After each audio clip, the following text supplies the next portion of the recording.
Hi,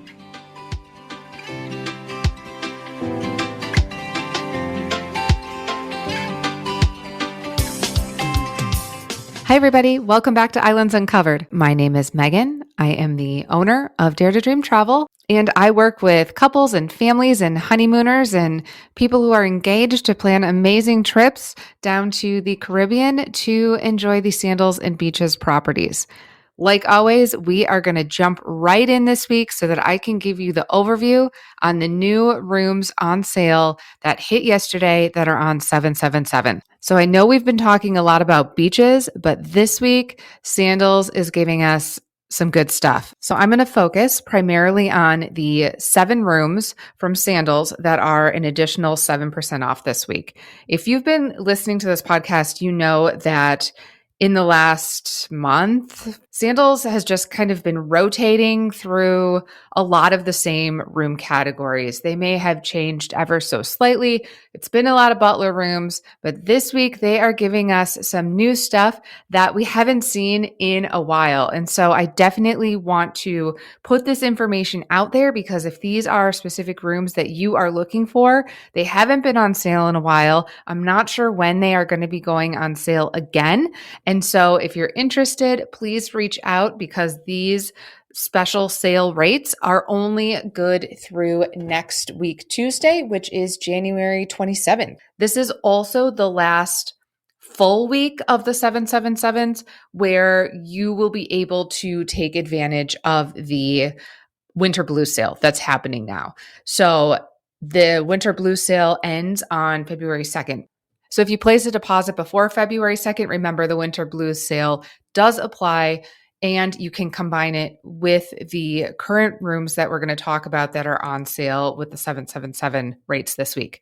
So let's dive in.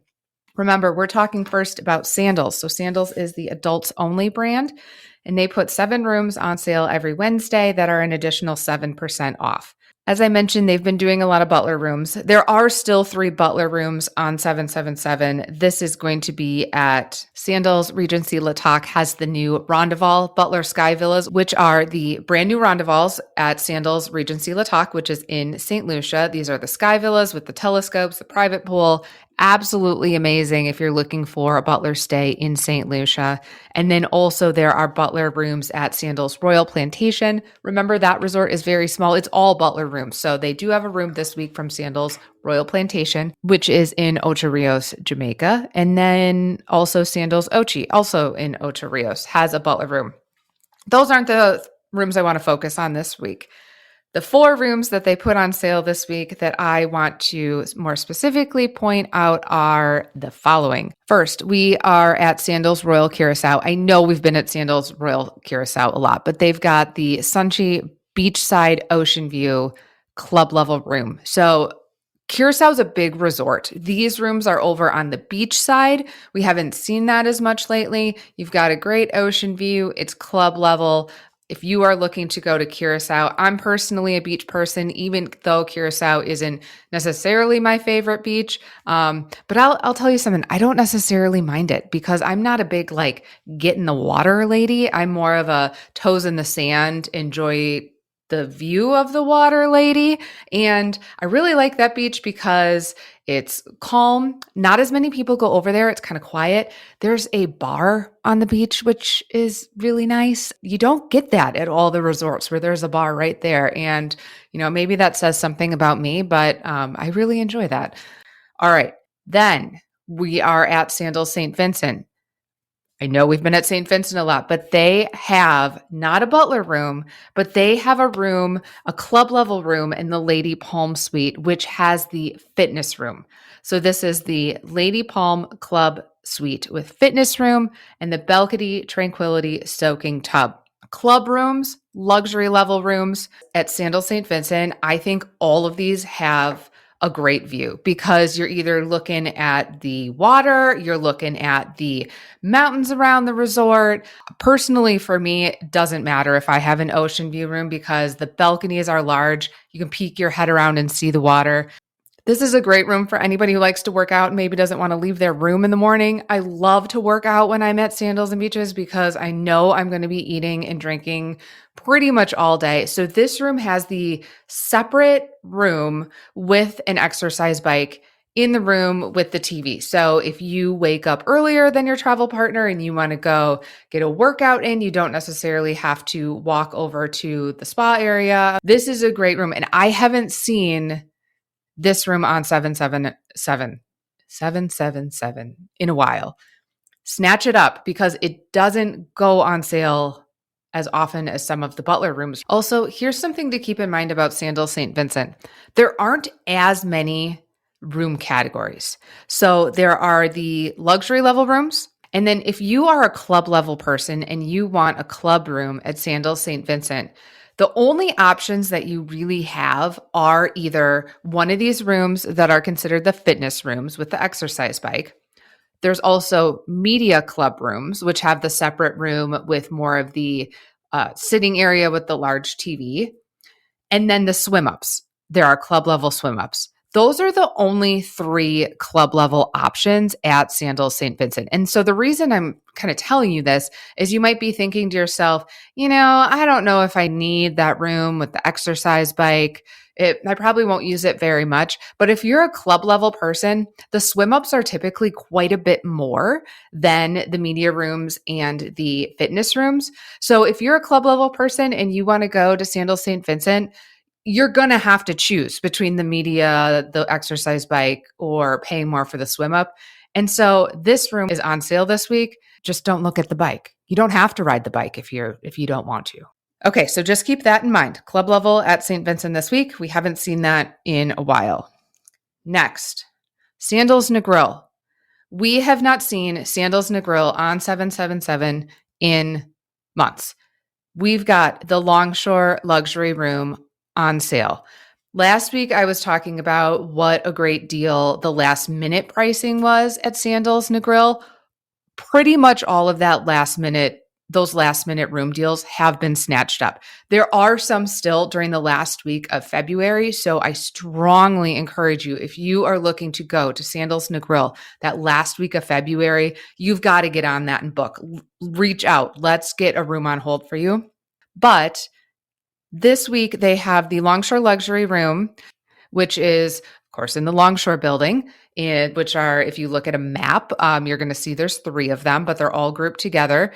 These are going to be on floors 1, 2, and 3. These are the entry-level rooms at Sandals Negril. Sandals Negril tends to be one of the less expensive resort options.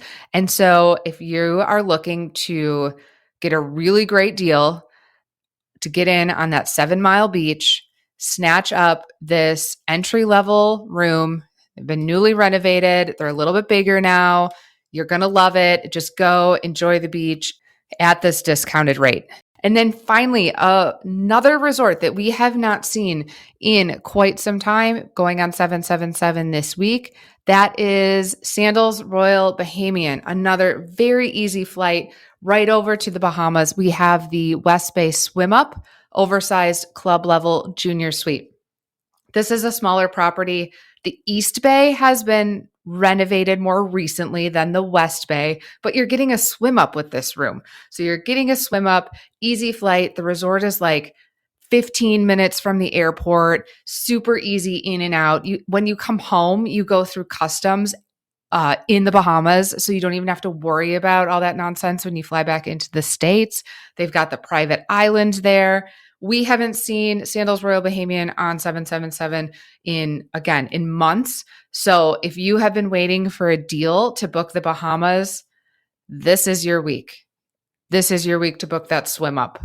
Contact me. Let's make sure you're getting this stacked on top of the deals for the winter blues sale and any other deals that we can stack on top of each other. Now's the time to book the Bahamas. Okay, so then moving over to beaches, I'm not going to go through all of the rooms because I wanted to focus on Sandals this week. Just know that there's a variety of rooms from Beaches Turks and Caicos and Beaches Negril on 777 this week. 2 that I wanted to point out in particular, one from each resort. Beaches, Turks and Caicos, again, they have that Treasure Beach Concierge Suite. So last week we had the Ocean View Concierge Suite. This week we just have the Treasure Beach Concierge Suite. If you want to hear the big differences in these two rooms, which hint, there's not many big differences. Please go to YouTube and watch my video that I just put up on Tuesday. It is me focusing on these two rooms, the XC and the XOC, and the differences or non-differences between the two rooms so that you book what makes sense to you. But I will tell you, this is going to be one of your lowest priced options to get into the new Treasure Beach Village right now when this room is on sale. It's just your standard concierge suite. And by standard, I mean it's brand spanking new and you're going to love it. And there's 2 bathrooms, and contact me. I will send you photos. It's amazing. And then the other room I just wanted to mention, okay, so they have these big event-tide penthouses at Beaches Negril. So we're back in Jamaica. This is a 3-bedroom roof terrace butler event-tide penthouse. So it's very big. These are also brand new, very spacious. I wanted to just touch on the layout here so that you have a clear understanding of what it is. 3 bedrooms. Okay, so one room, you've got the king bed. One room, you've got 2 queen beds. And one room, you have a twin bunk bed with a trundle that pulls out. So technically you can do 3, most likely kids in that room. When you look at this on the portal, it is going to tell you the max occupancy is 12. There are going to be 2 queen sleeper sofa beds in with that main room with the king. So if you do not want to cram more people in that king room, it's not really going to be a 12-person occupancy. That's one thing that you always have to think of when you are looking to book the beaches rooms. Not only should you look at the max occupancy, but look at how the rooms are laid out so that you can make sure that it is something that works for you and your family. I have booked plenty of families where, mine included, we'll go on the pullouts and the trundles and perfectly fine. But I don't ever want there to be any surprises for my clients. So I'm not just going to say, oh yeah, let's cram 12 people in here. This may seem like common sense, but it's just something that I like to point out because you need to be aware of max occupancy and what that means. Yeah, we can put 12 people in this penthouse, but let's make sure that where everybody is going to be to your expectation and comfort level. This is still a great room. I think comfortably it's going to work for 9. I think 9, but it would depend on your family dynamic. Reach out. I can talk you through it. We can stack all these deals on top of each other, like I said, and let's get you to Beaches Negril, Beaches Turks and Caicos, or one of these amazing Sandals properties that are on sale this week. Give you something excited to think about while we're all snowed in. It is projected to be where I am right now, -15 on Friday. I think my kids are going to be home from school because of how cold it is. That's how cold it is. And I'm in the north, so we're used to it being cold. Things like that don't usually cancel school. It's got to get pretty cold. I think the wind chill has to be like -30 to cancel. So we'll see what happens. All right. So, dun, dun, dun. Now we're going to transition into the story part of the podcast, my favorite part of the podcast, because some of these stories are just so interesting as I'm researching them. And I promise you, I'm getting better at telling them. I'm doing my best. And if you want more info, there's so much research online and information about these places. My goal is to get to some of these, maybe not the one that we're talking about today because it involves diving and I'm not a big diver. I'll snorkel. I'm not going to dive. But if snorkeling is an option, I'm all in. So let's take a trip today to Grenada. And we haven't talked about Grenada yet. There is one Sandals located in Grenada. It is on the southwestern tip of the island, right along the beautiful Pink Gin Beach. And it's really close to the airport. You're going to be about a 5-minute ride, I believe, from the airport in the capital city of St. George. go right out to Sandals Grenada, and it's just it's a nice, easy, accessible resort that is located on the Caribbean seaside of Grenada, where the beaches are calmer, more swimmable, as opposed to the opposite side, which is the Atlantic Ocean side, where the waves can get a little bit more rough and dicey at times. So they have prime location, like Sandals always does. And this resort is a favorite among many. There are a few Sandals properties where I consistently hear this is my favorite. And Grenada is up there with always being one that just, if you go once, you want to go back. Not only do you have the beautiful beaches, but if you go a little inland, you've got the rainforests and the waterfalls. And we're not going to talk about this today, but Grenada is known as Spice Island. So there's spice farms. And if you are somebody that likes to go off resort and you can see nature, you can learn about farming. There's so much good food in Grenada that utilizes all of these local flavors and spices. There's so much to do on this tiny little island that you should definitely have Grenada on your bucket list as one of the next Sandals properties that you should try to get to. I don't think that you'll regret it at all. But today, what we are talking about is something that you may have seen if you were looking at Grenada in photos. We are talking about the dive site that is located there. And if you've seen photos of this online, you will see that there are sunken sculptures that you can go and snorkel and scuba and see. And you might think to yourself, well, that's kind of cheesy. Why did they put these sculptures under the water? They're clearly man-made. Why are they there? And that is what we're going to talk about today, because if you don't know the history of these, it's probably not what you think it is. So if you are a snorkeler or a scuba diver, Island Roots does a snorkeling tour over to see these structures.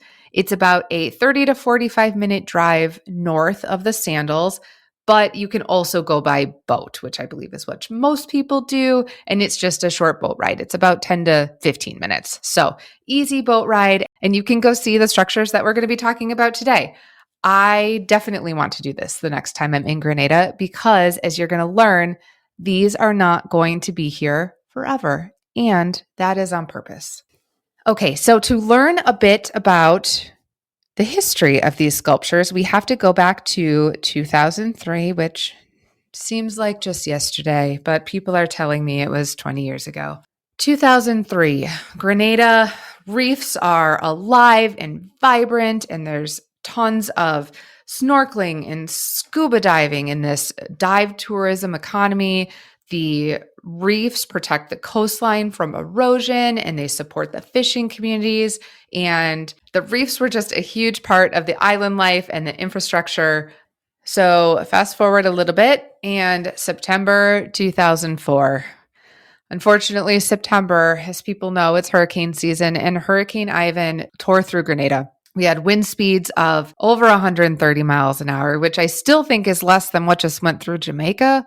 But this is a big hurricane. We had homes destroyed and everything on top of the land damaged very badly. But what you don't think about a lot of times when a natural disaster like a hurricane goes through is that not only is the island life on top of the island destroyed, but also the underwater life is destroyed as well. And what happened here is that 90% of Grenada's shallow coral reefs were damaged or destroyed by Hurricane Ivan. So hurricane goes through, you're tearing up these reefs from the seafloor. They're getting all buried in sediment, and the fish habitats were just demolished overnight. So Grenada is stuck rebuilding on top of the land, which is going to take priority, but then they're also faced with what feels almost impossible. Is you're thinking, I just have to wait for the ocean to rebuild itself now. And this is affecting so many things on the island: tourism, the fishing economy, the structure of the island, all those things. got affected by this hurricane going through and wiping out these reefs. So then our hero comes along. We have Mr. Jason DeCaris Taylor. I apologize if I'm not pronouncing that correctly, but we will just call him Mr. Taylor respectfully. He was not a marine biologist or born in the Caribbean. He was born in 1974. His father was English and he had a Guyanese mother. So, little geography lesson. Guyanese mother. This is going to be a country in South America next to Venezuela. Okay. So, his childhood was spent a lot of moving between Europe and the Caribbean, and he got to some really great early exposure to the ocean and island life. And he trained to become a professional diver and a dive instructor, but that wasn't his career. What he trained to become was a sculptor. And this is a unique combination skill set, but it was fantastic for creating these ideas of what needed to be done after this hurricane just went through Grenada and tore up the reefs. So his thought process was, what if I created sculptures that we could place underwater that would give the coral a space to grow? And I will put cracks and holes and mimic how a reef looks so that the coral larvae can attach to it. And the goal of the sculptures is that they will eventually erode back into the ocean and become a part of the ecosystem and be completely unrecognizable. So this is quite different than a normal sculpture. A normal sculpture, you want it to last as long as you can and fight erosion and stay unchanged. But the goal with these was to eventually come back into nature himself. And a quote that I found from him, which I thought summed it up really well, is he said, "The artwork isn't finished when it's installed. It's finished when nature takes over." And so having the coral and the fish come back was the entire idea of these sculptures being placed. So then you might ask, well, why did he make them look like people? If we're just going to have them erode, what is the point? Why don't you make something that looks a little bit more intentional to be in the water? And he wanted to use life-sized human forms because he also wanted a draw for people to come while the reefs were building up. So he thought that the divers would have an emotional reaction, not just a visual one, to seeing the people under the water. And the people in these sculptures are cast from real local residents. They're not gods or fictional characters. These are real people in everyday poses that I think would create. And I mean, I think there's a little bit of an emotional reaction when you see them just looking at the photos. So he designed children and workers and everyday people frozen in time under the water. And the most famous piece, which you may have seen photos of, is a sculpture called Vicissitudes. And it features 26 life-size children holding hands in a circle. And they were modeled after local Grenadian children, which I think is really, really cool. They face outward towards the open ocean and they symbolize unity, continuity, and vulnerability. Other sculptures that you might see if you go snorkel or scuba down there are going to be the Lost Correspondent, which is a man seated at a desk with a typewriter, which is kind of creepy to me under the water. And then there are other figures that are just standing and walking. And as I mentioned, they're all slowly decaying. They were created with marine safe concrete that has a pH neutral level that I'm not a scientist, but I think that it means that it's just going to erode with the water. And they're positioned to resist strong currents, but also to erode and eventually just become part of the landscape there. So did they work? Well, I think I wouldn't be telling this story if it didn't work. It did work. Yay. And within months, algae started to appear, and then the sponges came, and the coral polyps, and the fish followed. And scientists actually noticed that the coral was growing faster on the sculptures than on the damaged reefs nearby. And it was because the sculptures were stable and they offered some immediate shelter to the coral and the fish. The larvae from the coral, it's going to look for those rough surfaces, stable surfaces, an area with good water flow, which how these were positioned, they had all of this. If you think about like sand or broken rubble that's just kind of moving around in the water, that is not going to be where the coral is going to want to grow. So they needed something like this. And some people weren't happy with it. They said, oh, don't interfere with nature and you shouldn't do this. You should just let nature regrow the way that the ocean, is going to let it naturally. And his argument was, we're kind of messing with nature all the time and not in a good way. Everybody knows humans are interfering with the general ecosystem of this planet. Whether intentionally, unintentionally, you are. And so why don't we intentionally interfere in a good way? And that was his argument for the sculptures. And it brought back the fish, it brought back the scuba divers and the tourism because people wanted to see these structures under the water and they heard about them. And then today, there are underwater museums that were inspired by this underwater sculpture park in Grenada. You can see them in Mexico and the Bahamas and Spain and Australia, but Grenada was the first. And when people go and you swim and you see these sculptures, so many people just think that this is a decorative thing that is meant to be a tourist draw. I'll even say like a tourist trap. And that is so far from the truth of what it actually is when you go and experience these underwater sculptures. And if you go now, they look quite different, thankfully, than when they were first put in.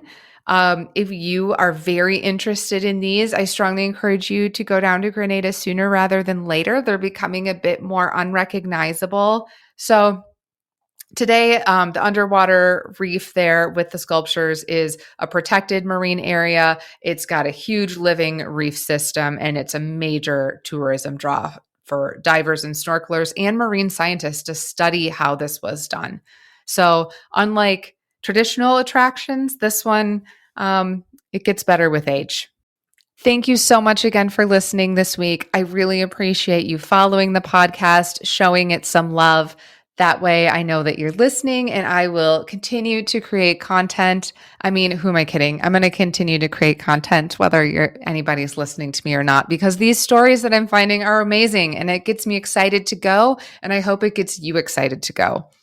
Please follow along on my other social media channels if you want to stay even more up to date on certain deals and discounts and rooms and promos that I'm offering. I am on Instagram, Facebook, TikTok, and I will post all of that in today's show notes. If you would like to go to Sandals Grenada or any other Sandals or Beaches property, please reach out. My services are free, personalized. I never am pushy, and I would love to help get you booked on your next all-inclusive Caribbean vacation.